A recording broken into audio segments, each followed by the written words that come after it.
معزز و محترم حاضرین، سامعین اور ناظرین، آج ہم انشاءاللہ سورت بنی اسرائیل اور سورت کہف ان دو صورتوں کے مضامین کا اجمالی انداز میں جائزہ لیں گے اور سمجھنے کی کوشش کریں گے۔ یہ دونوں صورتیں بھی مکی ہیں اور ان میں آپس میں بہت سی مماثلت پائی جاتی ہے۔ جیسے حضور نبی رحمت صلی اللہ تعالیٰ علیہ وآلہ وسلم نے کئی صورتوں کو آپس میں بہنیں کہا ہے، یعنی اتنی آپس میں وہ ان کی مشابہت ہے یا مماثلت ہے کہ حضور نے فرمایا کہ یہ صورتیں جو ہیں یہ بہنیں ہیں۔ مثلا یہ حدیث پاک ہم نے سورت ہود اس سے پہلے پڑھی ہے، اس کے معنی اور مفاہیم کو سمجھنے کی کوشش کی ہے۔ تو حدیث پاک ہے، حضرت عبداللہ ابن عباس رضی اللہ عنہ روایت فرماتے ہیں کہ قال ابو بکر رضی اللہ تعالیٰ عنہ یا رسول اللہ قد شبت، کہ حضور نبی پاک صلی اللہ تعالیٰ علیہ وسلم کے جسم مبارک میں بڑھاپے کے آثار جلدی ظاہر ہونے لگے۔ تو حضرت ابو بکر رضی اللہ عنہ نے عرض کی اس حوالے سے کہ یا رسول اللہ صلی اللہ علیہ وسلم، آپ پر بڑھاپے کے جو آثار ہیں اب جلدی ظاہر ہو رہے ہیں، تو اس کی وجہ کیا ہے؟ تو آپ نے ارشاد فرمایا شیبتنی ہود والواقعات والمرسلات وعما یتساءلون واذا الشمس کورت، اور ایک اور روایت میں ہے کہ ہود واخواتها۔ حضور نے فرمایا کہ مجھے سورت ہود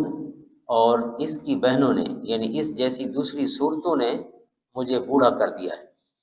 یعنی جن صورتوں میں اللہ تعالیٰ کا اقوام پر عذاب جو ہے اس کا ذکر ہے اور بہت ہی اللہ کا غضب اور اس کی ناراضگی جو ہے وہ انتہا پر ہے، اور اس میں یہ کہا گیا ہے کہ اللہ کا جو عذاب ہے وہ بے خوف ہونے کی چیز نہیں ہے،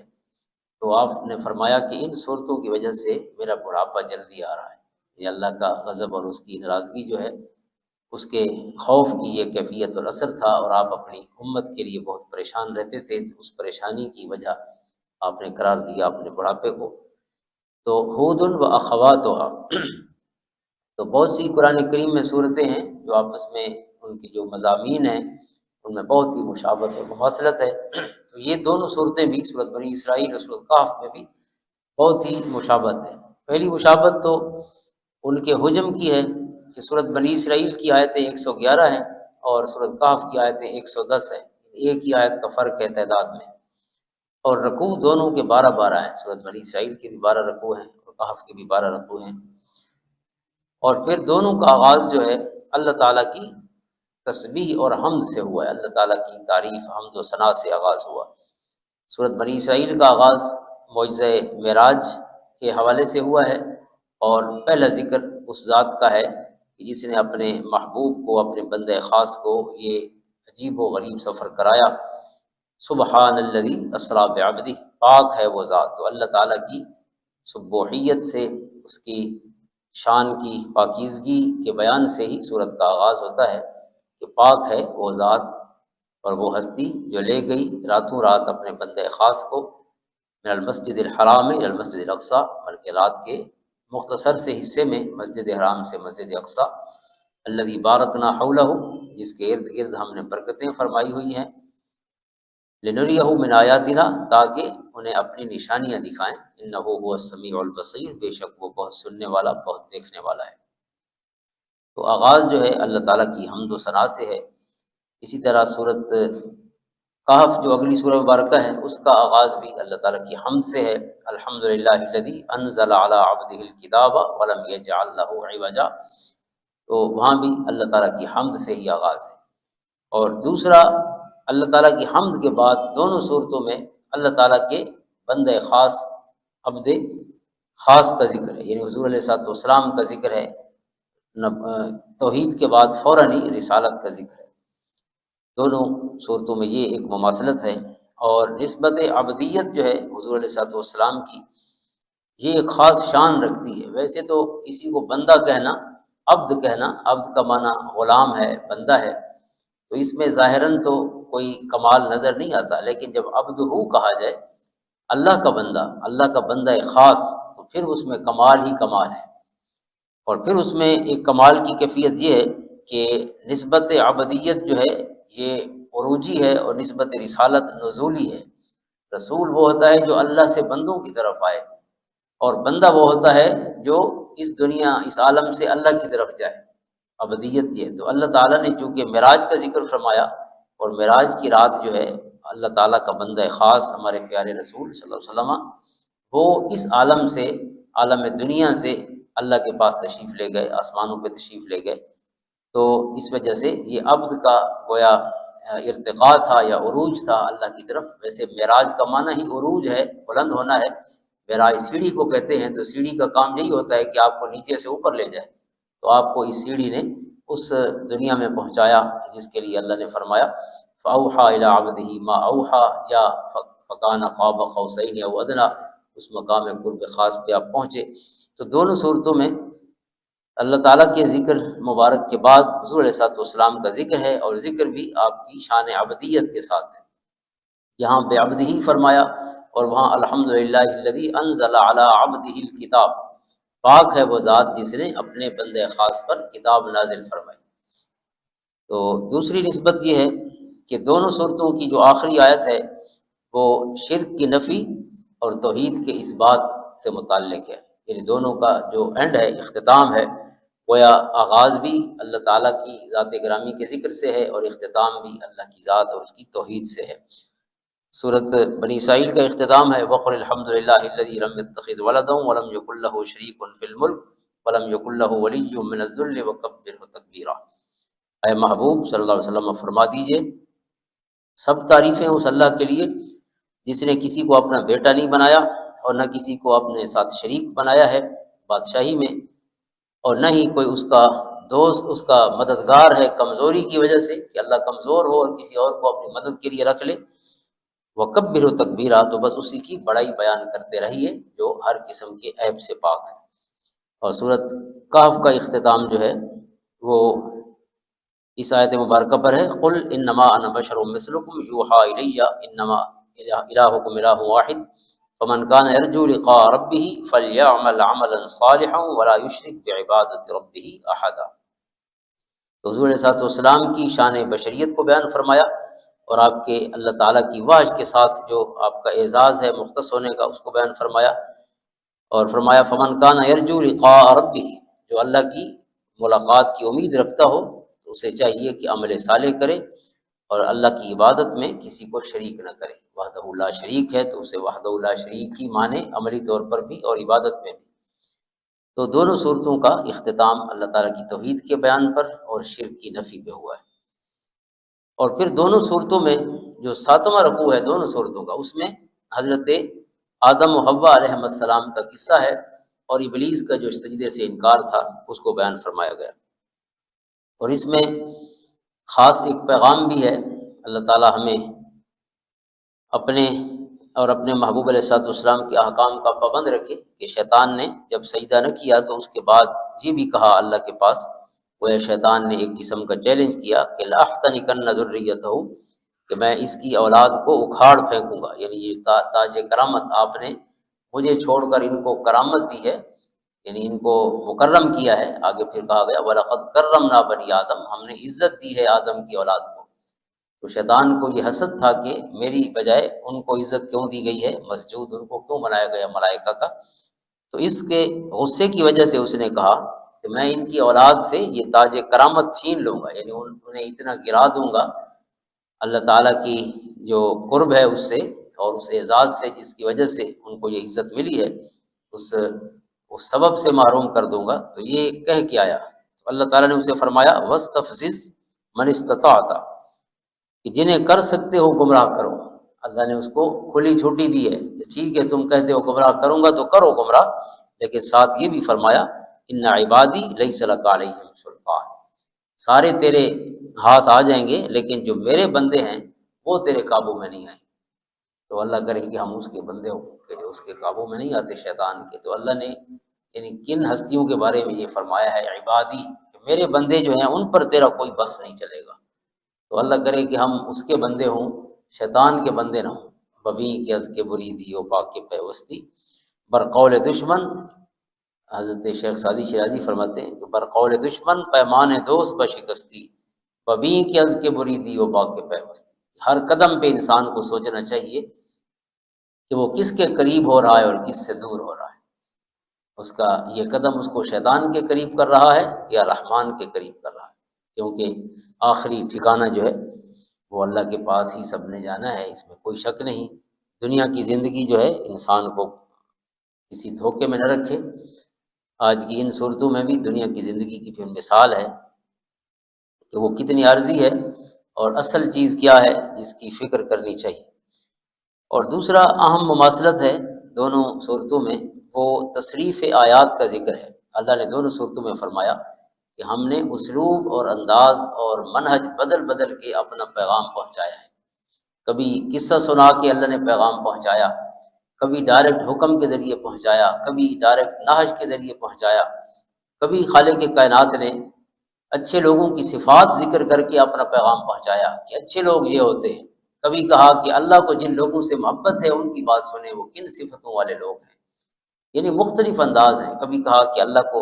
جن لوگوں سے نفرت ہے، لا یحب، اللہ جن سے محبت نہیں رکھتا، وہ کون کون ہے، یعنی یہ وہ مختلف انداز ہیں جن میں اللہ تعالیٰ نے اپنا پیغام اور روشنی بندوں تک پہنچائی ہے کہ ایسے نہیں سمجھے تو ایسے سمجھ جائیں، ایسے نہیں سمجھے تو ایسے سمجھ جائیں۔ اس کے لیے فرمایا وَلَقَدْ صَرَّفْنَا فِي هَذَا الْقُرْآنِ لِيَذَّكَّرُوا، ہم نے قرآن کریم میں انداز بدل بدل کے گفتگو فرمائی ہے، اپنے احکام نازل کیے تاکہ وہ نصیحت حاصل کریں۔ اور پھر اسی صورت پہلی میں فرمایا وَلَقَدْ صَرَّفْنَا لِلنَّاسِ فِي هَذَا الْقُرْآنِ مِنْ كُلِّ مَثَلٍ، ہم نے انداز بدل بدل کے ہر قسم کی مثالیں بیان کی ہیں اس قرآن میں۔ اور سورۃ کہف میں فرمایا وَلَقَدْ صَرَّفْنَا فِي هَذَا الْقُرْآنِ لِلنَّاسِ مِنْ كُلِّ مَثَلٍ۔ تو یہ یعنی تصریف آیات کا ذکر بھی دونوں صورتوں میں ہے، یہ بھی ایک مماثلت ہے یا مشابہت ہے دونوں کے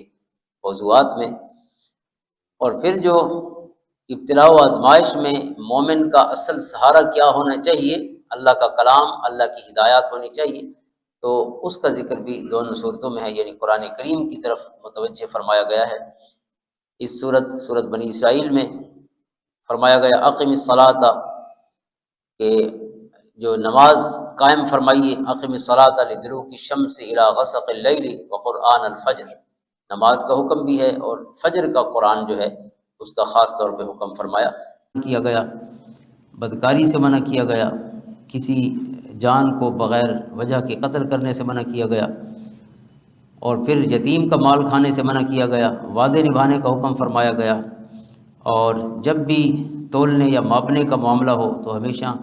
انصاف کے ساتھ اور پورا پورا تولنے کا حکم فرمایا گیا۔ اور پھر جن باتوں کا پتہ نہ ہو، بغیر علم کے محض گمان سے کوئی بات کہنے سے منع کیا گیا کہ جس بات کا پتہ نہ ہو اس میں غیر ضروری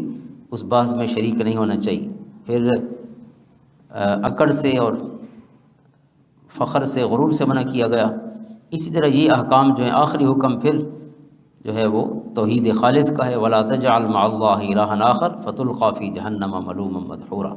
تو یہ حقوق اللہ اور حقوق العباد سے ریلیٹڈ دو حکم جو ہیں حقوق اللہ کے ہیں، پہلا اور آخری، اور 24 احکام ہیں حقوق العباد کے ان 26 میں سے، اور ان 26 میں سے 12 جو ہیں وہ اوامر ہیں اور 14 نواہی ہیں۔ اوامر سے مراد حکم ہے، 12 حکم ہیں اور 14 نہج ہے، یعنی یہ کام نہ کرو، 12 ہیں ڈوز اور 14 ہیں ڈونٹس۔ تو یہ سورہ مبارکہ اس حوالے سے بہت ایک جامعیت رکھتی ہے کہ اس میں جو حقوق اللہ اور حقوق العباد کا ایک پورا گویا نظام حیات عطا فرمایا گیا ہے، جو مدینہ پہنچ کر باقاعدہ ایک ریاست نے اس کو نافذ کرنا تھا، جو کہ بہت سے اس میں ایسے احکام ہیں کہ جو ریاستی سطح پر یا حکومتی سطح پر ان کا نفاذ ہونا ہے۔ جیسے کوئی قتل کرے تو ظاہر قتل کا بدلہ حکومت لے سکتی ہے، جو دوسرے معاملات ہیں، جرائم ہیں، ان پر جو گرفت ہے وہ بھی حکومت کر سکتی ہے،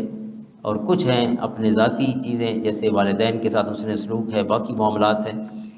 تو اسی طرح جو پیسہ خرچ کرنے کے معاملات ہیں وہ ذاتی طور پر بھی ہو سکتے ہیں، حکومتی سطح پر بھی، جیسے زکوٰۃ کا پورا نظام حضور صلی اللہ علیہ وسلم نے قائم فرمایا،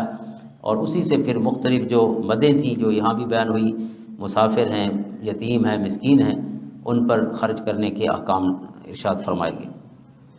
اور دوسرا جو ہے اس سورہ مبارکہ میں سوال ہے ایک روح کے حوالے سے، وَيَسْأَلُونَكَ عَنِ الرُّوحِ قُلِ الرُّوحُ مِنْ أَمْرِ رَبِّي، روح کے بارے میں فرمایا گیا۔ یہ یہودیوں نے ہی، ابھی یہودیوں کے ساتھ براہ راست تو مسلمانوں کا رابطہ نہیں ہوا تھا، لیکن جو کفار ان سے ملتے جلتے تھے تو انہوں نے کفار کے ذریعے ان تک حضور کی باتیں پہنچ چکی تھی، اور کچھ اہل مدینہ جو کہ 3 سال حضور علیہ السلام کے پاس جا کے تھوڑے تھوڑے مسلمان ہوتے رہے، تو ان کے ذریعے بھی اہل مدینہ جو مسلمان تھے ان کے ذریعے بھی یہود تک حضور علیہ السلام کا پیغام یا قرآن کی کچھ آیتیں پہنچی۔ تو انہوں نے اپنے بندوں سے کہا کہ تم ان سے 3 سوال کرو، ایک روح کے بارے میں پوچھو کہ یہ کیا ہے، ایک اصحاب کہف سے متعلق سوال کیا، اور تیسرا ذوالقرنین کے حوالے سے۔ ان میں 3 سوالوں میں سے پہلے سوال کا جواب بنی اسرائیل میں ہے، اس پہلی صورت میں ہے، اور اگلے 2 سوالوں کا جواب پھر سورۃ کہف میں اللہ نے عطا فرمایا۔ تو روح سے متعلق فرمایا کہ روح اللہ کا امر ہے، وما اوتیتم من العلم الا قلیلا، اور تمہیں اس علم میں سے بہت کم دیا گیا ہے۔ تو روح سے متعلق گویا ہمیں بحث کرنے سے منع کیا گیا کہ یہ تمہارے سمجھنے کا معاملہ نہیں ہے، جو چیزیں سمجھتے ہو ان تک محدود رہو۔ اور اصحاب کہف اور ذوالقرنین کے بارے میں جو سوال تھا وہ پھر اگلی سورۃ کہف میں ہے۔ سورۃ کہف میں ویسے حدیث پاک میں ہے کہ جو شخص سورۃ کہف کی تلاوت کرتا ہے، ہر جمعہ کو خصوصاً فرمایا گیا، تو وہ دجالی فتنے سے محفوظ رہے گا، دجال کے فتنہ سے محفوظ رہے گا۔ تو دجال کے بہت سے معنی ہیں، لغوی بھی ہیں اور اس کے اصطلاحی بھی ہے، جو دجال نے آنا ہے۔ دجال کے فتنہ سے حضور علیہ السلام نے خود بھی پناہ مانگی ہے، اللہم انا نعوذ بک من عذاب القبر ونعوذ بک من فتنة المسیح الدجال ونعوذ بک من المأثم والمغرم ونعوذ بک من فتنة المحیا والممات۔ یہ مسنون دعا ہے، مانگنی چاہیے۔ تو اس میں مسیح دجال کے فتنہ سے بھی دعا مانگی گئی، تو یہ صورت بھی اس کے فتنہ سے امان عطا فرمائے گی انشاءاللہ، حضور کا حکم ہے۔ اور پھر جو ہے اس میں اس سورہ مبارکہ میں حب دنیا سے گریز کے خصوصی احکام دیے گئے ہیں۔ دنیا کی محبت دل میں نہیں رکھنی چاہیے، دنیا استعمال کرنے کے لیے ہے، استعمال کرنا، نبیوں نے رزق حلال کمایا بھی ہے اور خرچ بھی کیا ہے، لیکن دنیا کی محبت دل میں بسانا، محبت کا یہ مطلب ہے کہ اللہ کا حق نہ نکالنا، بندوں کا حق نہ نکالنا۔ تو جب انسان اللہ کا حق جو اللہ نے فرض فرمایا زکوٰۃ کی صورت میں ہے یا دیگر ہمارے مختلف جو حق رکھے گئے ہیں، عشر ہے، مثلا زمین میں عشر ہے، اور زکوٰۃ مویشیوں میں بھی ہوتی ہے، سونے چاندی میں بھی ہے، نقد میں بھی ہے، تجارت میں بھی ہے۔ تو زکوٰۃ نہ نکالنے کا مطلب ہے کہ وہ کنز بن جاتا ہے، کنز جو قرآن نے صورت توبہ میں فرمایا کہ وہ اس کے ذریعے اسے گرم کر کے انسان کو اس کے ساتھ گویا سزا دی جائے گی، اس کے وہ کنز خزانہ، یعنی وہ خزانہ کہ جو جس پیسے سے اللہ کا حق نہ نکالا گیا، زکوٰۃ وغیرہ جو فرض ہے وہ ادا نہیں کی گئی۔ تو اس سورہ مبارکہ میں دنیا کی اس محبت سے منع کیا گیا۔ شروع میں فرمایا گیا انا جعلنا ما علی الارض زینۃ لہا لنبلوہم ایہم احسن عملا، کہ دنیا کے اوپر جو کچھ ہے وہ زیب و زینت کے لیے ہے، اس لیے نہیں ہے کہ اس کو انسان اپنے اندر بٹھا لے، بلکہ لنبلوہم ایہم احسن عملا۔ دنیا کی ہر چیز، مال ہے، پیسہ ہے، یا اور کوئی بھی چیز ہو جو موویبل پراپرٹیز انسان کی ہو سکتی ہیں، ساری چیزیں فرمایا زیب و زینت ہیں، کچھ دیر کا سامان ہے، اور پھر انسان کے لیے وہ ابتلا و آزمائش ہے کہ انسان ان کو کیسے استعمال کرتا ہے۔ اور آخری رکوع میں ہے سورۃ کہف کے قل هل انبئکم بالاخسرین اعمالا الذین ضل سعیہم فی الحیاۃ الدنیا وهم یحسبون انہم یحسنون صنعا، کہ ہم آپ کو نہ بتائیں کہ سب سے خسارے والے لوگ کون سے ہیں اعمال میں؟ تو فرمایا گیا خسارے والے وہ ہیں کہ جو دنیا میں کوشش کرتے رہے، بھرپور محنت بھی کی انہوں نے، لیکن ان کے لیے آخرت کے لیے کچھ نہیں تھا، یہاں ساری محنت اپنی ضائع کر گئے اور آخرت کے لیے کچھ نہیں بچا ان کے لیے۔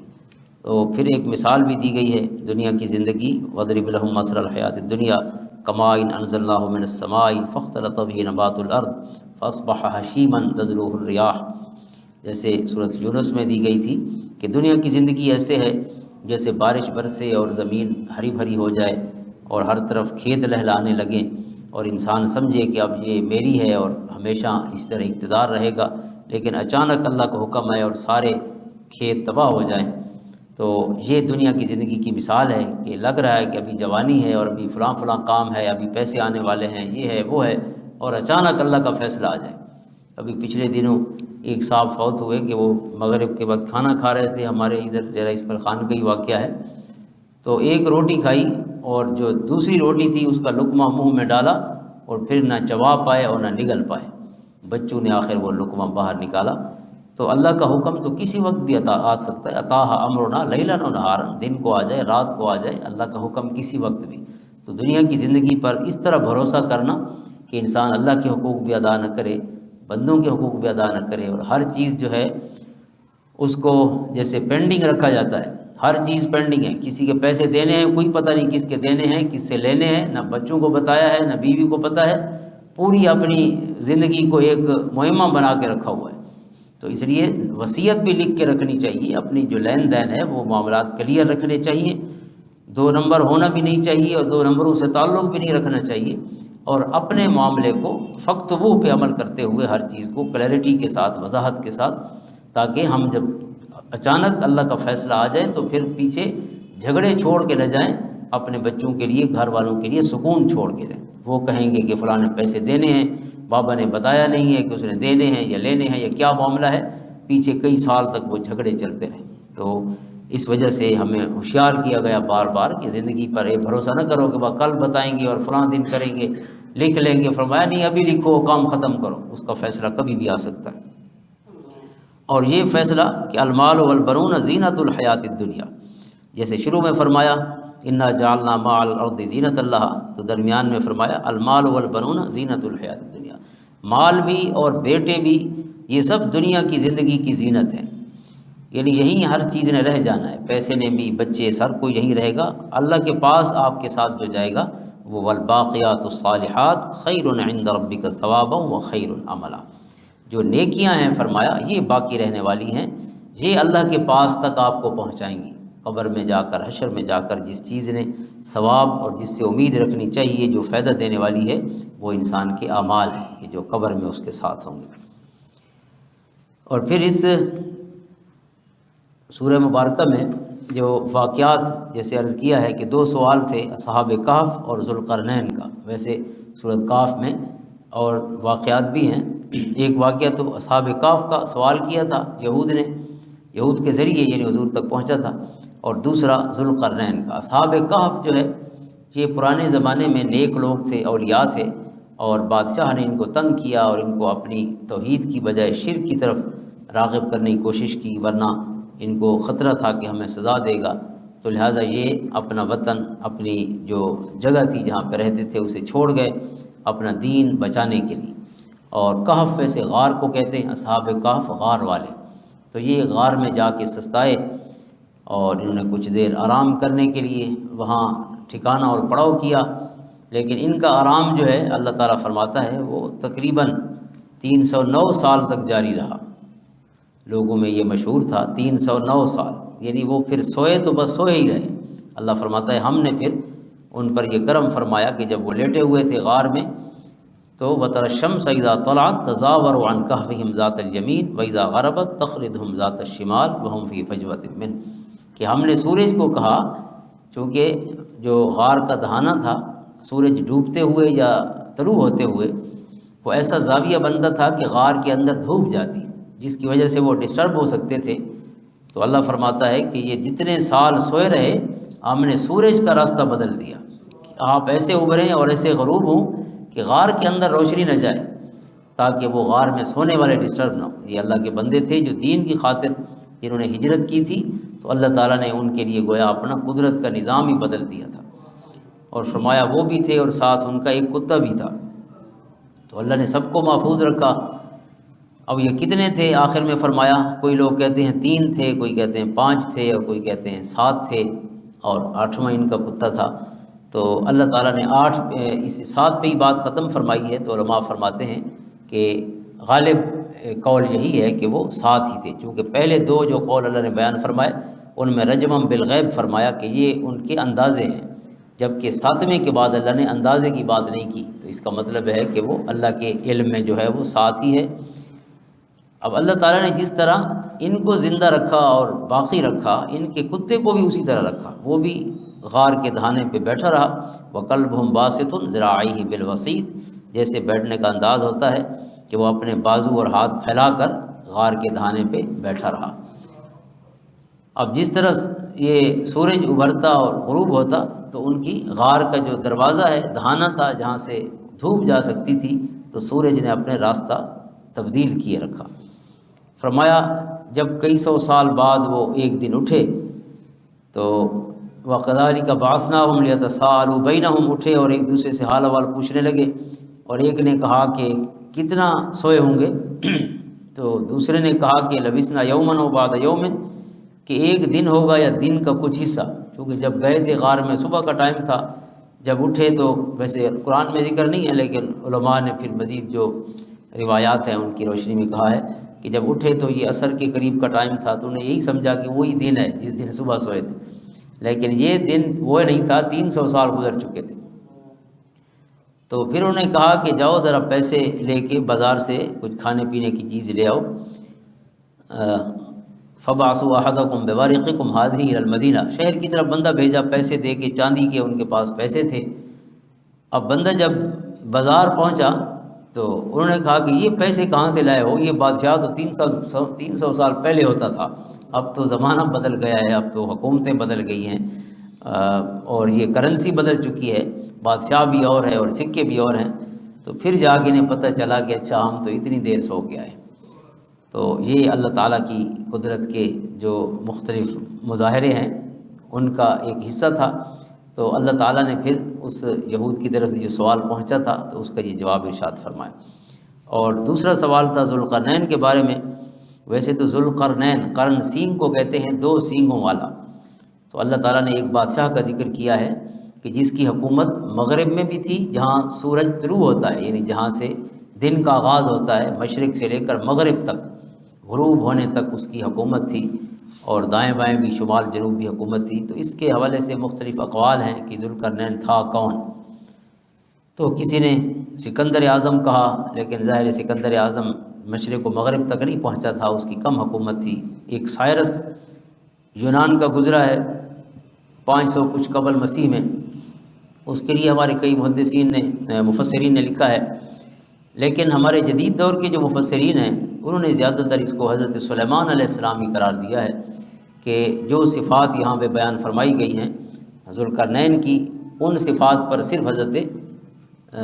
سلیمان علیہ السلام جو اللہ کے نبی تھے وہ پورے اتر سکتے ہیں۔ اس پر انہوں نے کچھ دلائل بھی دیے ہیں ہمارے جدید جو مفسرین ہیں۔ پہلا یہ ہے کہ حضرت سلیمان علیہ السلام ہی زمین کی مشرقین اور مغربین کا سفر کر سکتے تھے، کیونکہ ہوا ان کے تابع تھی۔ تو اس وقت جو ذرائع تھے تو ان ذرائع میں مشرق اور مغرب تک پہنچنا، انتہا تک پہنچنا، آج کل تو جہاز پہنچا دیتے ہیں، لیکن گھوڑوں پر اور اونٹوں پر یہ حکومت کرنا اور کناروں تک پہنچنا ممکن نہیں تھا۔ تو یہ حضرت سلیمان علیہ السلام کے لیے ممکن تھا، چونکہ یہاں مغربین مشرقین میں ان کے پہنچنے کا ذکر ہے۔ اور دوسرا، ذوالقرنین کا اللہ تعالیٰ سے رابطہ تھا، تبھی ان کو بذریعہ وحش کہا گیا کہ کسی قوم کے پاس پہنچے تو انہیں کہا گیا کہ چاہے تو انہیں عذاب دیں، چاہے تو ان کو معاف کریں۔ تو بادشاہ کی طرف چونکہ وحش نہیں آتی، وحش نبی کی طرف آتی ہے،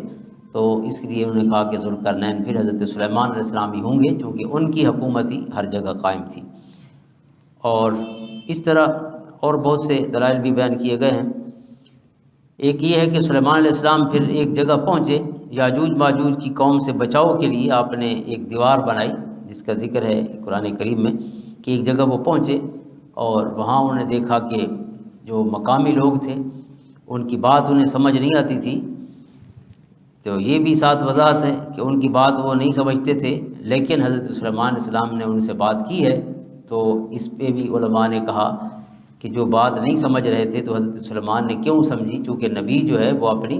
قوم کی زبانیں سمجھتا ہے، باقی لوگوں کے لیے وہ سمجھنے کے قابل نہیں تھی، لیکن خود وہ سمجھے۔ وما ارسلنا من رسول الا بلسان قومہ، جو کل ہم نے پڑھا ہے سورۃ ابراہیم میں۔ تو اس وجہ سے بھی وہ کہتے ہیں کہ یہ نبی ہی ہو سکتے ہیں۔ بہرحال اور بھی بہت سے انہوں نے اپنے طور پہ دلائل دیے ہیں۔ تو یہ ایسا مسئلہ ہے کہ جو علماء کے درمیان مختلف فی ہے۔ تو اس کا ذکر پھر اللہ تعالیٰ نے ذوالقرنین کی بھی تفصیل بیان فرمائی، خاص طور پہ جو انہوں نے ایک دیوار بنائی کہ لوگوں نے جو شکایت کی کہ یہاں سے یاجوج ماجوج آتے ہیں قوم اور وہ ہم پہ حملہ کرتے ہیں اور لوٹ مار کرتے ہیں۔ تو 2 درہ تھا 2 پہاڑوں کے درمیان، تو آپ نے پھر لوہے کی وہ چادریں منگوا کر پھر اس میں تانبے کے ساتھ ان کو گرم کیا اور پھر اس پہ تانبا ڈالا اور پورا اس درے کو بند کیا۔ یہ قرآن نے اس کو بیان فرمایا۔ تو وہ درہ بند ہو گیا، تو پھر نہ اس میں سے وہ سوراخ کر سکتے تھے یاجوج ماجوج جہاں اوپر چڑھ کے، ادھر آ سکتے تھے، تو انہوں نے پھر اس علاقے کو محفوظ فرمایا جن لوگوں نے ان سے شکایت کی تھی اپنی بدامنی کی۔ تو دوسرے دو واقعات جو ہیں وہ ایک تو حضرت موسیٰ علیہ السلام حضرت خضر علیہ السلام کا واقعہ ہے۔ حضرت موسیٰ علیہ السلام ان کی ملاقات کے لیے تشریف لے گئے۔ حضرت موسیٰ علیہ السلام بھی نبی ہیں، ان کے ساتھ ایک جوان تھے جو یوشع بن نون ہیں، انہیں بھی اللہ تعالیٰ نے نبوت کا مقام اور درجہ عطا فرمایا، اور جن سے ملنے گئے وہ بھی نبی ہیں۔ ان کے بارے میں اختلاف ہے، حضرت خضر نبی تھے یا ولی تھے، لیکن محققین نے یہی طے کیا ہے کہ وہ نبی ہونے چاہیے، کیونکہ انہوں نے ایک بچے کو قتل کیا ہے اللہ کے حکم سے۔ تو اللہ کے حکم سے کسی بندے کو مارنا یہ ولی نہیں مار سکتا، نبی مار سکتا ہے، چونکہ علم قطعی ہو تو پھر کسی کی جان لی جا سکتی ہے۔ کوئی کہے میں نے خواب دیکھا ہے، اللہ کا ولی ہوں، خواب دیکھا ہے فلاں کو قتل کر رہا ہوں، جا کے قتل کر دے، یہ مقام صرف نبی کا ہے کہ اس کی واحد وہ قطعی ہوتی ہے اور اس کا خواب بھی یقینی ہوتا ہے۔ حضرت ابراہیم علیہ السلام نے خواب دیکھا اور اپنے بیٹے کو پھر اللہ کی بارگاہ میں قربان کیا، تو کوئی ولی ایسا نہیں کر سکتا کہ وہ خواب میں دیکھے کسی کو قربان کر رہا ہوں، اٹھ کے صبح جو ہے اس کے سر پہ پہنچ جائے، تو اس طرح نہیں ہو سکتا۔ یہ یقینی علم قتل کرنے کی حد تک جو ہے اس کے لیے قطعی اور یقینی ہونا ضروری ہے۔ تو حضرت موسیٰ علیہ السلام اللہ کے حکم سے ان کے پاس پہنچے۔ بہرحال ہر بات بڑی تفصیل طلب ہوتی ہے، لیکن مختصراً تو حضرت خضر کو کہا کہ مجھے اپنے ساتھ رکھیں تاکہ میں وہ علم حاصل کروں جو آپ کے پاس ہے۔ تو ان کا جو علم تھا وہ تکوینی علوم کے نبی تھے۔ تکوینی یعنی اللہ تعالیٰ نے انہیں جو نظام دنیا میں چل رہا ہے اس کی علم بھی عطا فرمایا، اور اس حوالے سے ہدایات بھی دیں، اس کے مطابق پھر وہ عمل کرتے تھے۔ اور حضرت موسیٰ علیہ السلام شریعت کے نبی تھے، اور وہ تکوین یعنی کائنات کا جو سسٹم و نظم چل رہا ہے اس کے اللہ تعالیٰ کی طرف سے خاص علم رکھتے تھے۔ تو جب حضرت موسیٰ علیہ السلام ان کے ساتھ گئے دونوں، بلکہ حضرت یوشع بن نون بھی، تو ایک کشتی میں سوار ہوئے تاکہ پار اتریں۔ تو انہوں نے کشتی والوں نے ان سے پیسے نہیں لیے، کرایہ نہیں لیا، اور انہوں نے کیا کیا کہ کشتی جو تھی نا اس کا ایک تختہ اور پھٹا جو ہے وہ توڑ دیا حضرت خضر علیہ السلام۔ تو حضرت خضر نے پہلے ہی طے کیا تھا، حضرت پھٹا توڑ دیا ہے تاکہ سارے ڈوب جائیں جو کشتی میں بیٹھے ہوئے ہیں، پانی اندر آئے۔ تو ساتھ ہی انہوں نے کہا کہ الم اقل انک لن تستطیع معی صبرا، میں نے نہیں کہا تھا کہ آپ سے صبر نہیں ہوگا۔ تو پھر انہوں نے کہا کہ نہیں اب صبر کروں گا۔ تو آگے جب چلے تو کشتی سے اتر کے آگے گئے تو ایک بچہ کھڑا ہوا تھا، کھیل رہا تھا، انہوں نے بچے کو پکڑ کے قتل کر دیا حضرت خضر علیہ السلام۔ اب یہ تو بہت بڑا کام تھا، تو لہٰذا پھر انہوں نے کہا کہ اقتلت نفسا زکیۃ بغیر نفس، اپنے ایک بے قصور شخص کو بغیر وجہ کے قتل کر دیا ہے، لقد جئت شیئا نکرا، یہ آخری آیت ہے 15ویں پارے کی۔ اور پھر 16ویں پارے کی پہلی آیت ہے قال الم اقل لک انک لن تستطیع معی صبرا، میں نے نہیں کہا تھا آپ سے صبر نہیں ہوگا۔ تو پھر انہیں ایک اور وعدہ کیا کہ اب اگر میں اعتراض کروں تو پھر مجھے لا تصاحبنی، پھر اپنے ساتھ نہ رہنے دینا، لیکن ایک موقع اور دے۔ پھر گئے ایک بستی میں سے گزرے، بستی والوں کے پہلے تو ان سے کھانا طلب کیا، 3 لوگ تھے اور بھوکے تھے، فابوا ان یضیفوہما، تو بستی والوں ساری بستی نے کسی نے ان کو کھانا نہیں دیا۔ فوجد فیہا جدارا یرید ان ینقض فاقامہ، حضرت خضر علیہ السلام دیکھتے ہیں کہ ایک دیوار ہے جو بالکل گرنے والی ہے، تو انہوں نے ان کو بھی ساتھ کام پہ لگا دیا اور اس دیوار کی مرمت کی، دیوار کو سیدھا کیا۔ تو ساتھ ان گھر والوں سے کوئی پیسے یا مزدوری بھی نہیں لی، یعنی بستی وہ ہے کہ جنہوں نے کھانا تک نہیں دیا 3 مہمانوں کو، ان کے اخلاق کا یہ علم ہے،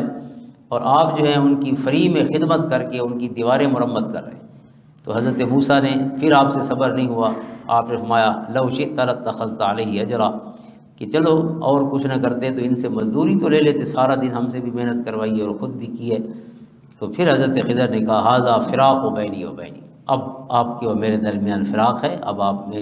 میرے ساتھ نہیں رہ سکتے، کیونکہ آپ جو ہے جو چیز دیکھتے ہیں اس پر صبر نہیں کر سکتے۔ پھر انہوں نے وضاحت فرمائی ان 3 کاموں کی، فرمایا کشتی اس لیے توڑی ہے کہ جب یہ کشتی کنارے پہ پہنچی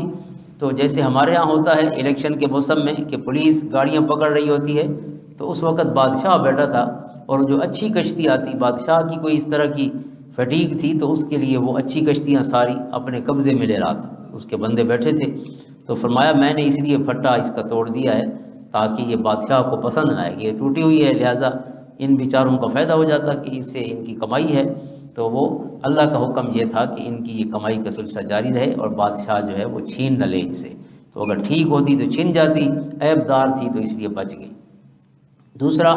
جس بچے کو قتل کیا ہے فرمایا اس سے یہ ڈر تھا کہ فخشینہ ایرقہما، کہ اس کے والدین اچھے تھے، ایمان والے تھے، اور اس کے بچے میں یعنی گویا اس کی طبیعت اور مزاج میں یہ تھا کہ وہ خود بھی گمراہ ہوگا اور اپنے والدین کو بھی گمراہ کر دے گا، لہٰذا اس کو مارنے کی وجہ گمراہی سے بچانا تھا۔ اور تیسری بات ہے دیوار کو کیوں ٹھیک کیا ہے، تو فرمایا یہ 2 یتیم بھائیوں کی ہے، شہر والے تو سارے برے ہیں، آپ نے دیکھ لیا ہے کہ مہمانوں کو کھانا تک نہیں دیتے، اور اس دیوار کے نیچے ایک ان کا نیک آباء و اجداد میں کوئی دادا تھا، کان ابوہما صالحا، نیک آدمی تھا، کہ اس نے ایک خزانہ ان کے لیے اس دیوار کے نیچے دفن کیا تھا۔ اب اگر دیوار گر جاتی تو خزانہ کھل جاتا اور بستی والے سارے لوٹ لیتے، اور یہ بچے ہیں اور یتیم ہیں،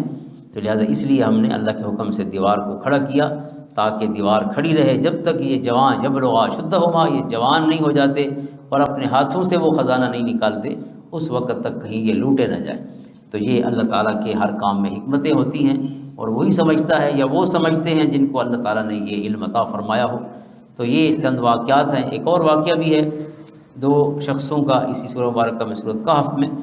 کہ اس میں ایک جو ہے اس کے باغات ہوتے ہیں 2، لیکن اللہ کا شکر ادا نہیں کرتا تو اللہ کا فیصلہ آتا ہے اور ہر چیز ختم ہو جاتی ہے، اور دوسرا اسے کہتا ہے کہ جب بھی آپ باغ میں آئیں تو ماشاء اللہ لا قوت الا باللہ کہا، اکڑ نہ کیا کریں بلکہ اللہ کا شکر ادا کیا کریں۔ تو اللہ کی نعمت پر اس کا شکر ادا کرنا چاہیے، جو شکر ادا کرتے ہیں اللہ تعالیٰ اپنی نعمتوں میں برکتیں فرماتا ہے۔ اللہ تعالیٰ ہمیں قرآن سمجھنے کی توفیق عطا فرمائے اور عمل کا شرف نصیب فرمائے۔ اللہم صلی علی محمد وعلی آل محمد وبارک۔